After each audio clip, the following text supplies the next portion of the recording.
আরে ভাই তুই জানিস আমার গার্লফ্রেন্ড দেখতে সুন্দর। তোর গার্লফ্রেন্ড দেখতে সুন্দর?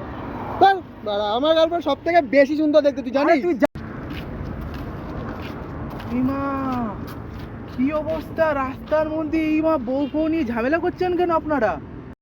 দেখুন না, আমি এখানে তর্ক করছি, ও বলছে ওর দূর কেমন কথা বাদ দিন তো, আমি বলছি শুনুন।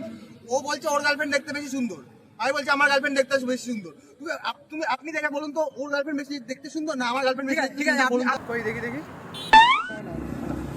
ওই এত ঝামেলায় একটা জিনিস এ কি, এটা তোমার মেয়ে হয়? আরে দাদা ও জন্মগত, ওর ওর কি ক্যারেক্টার প্রবলেম আছে। আপনি আমার গার্লফ্রেন্ডের ফটো দেখুন। তোর ব্যবস্থা তো আমি পরে করছি, দাঁড়া, ধর মোবাইল ধর, দেখি তোর মোবাইল, দেখি দেখি দেখি, এটা তো আমার বউ। এই তোরা দুজন পালাস কথা।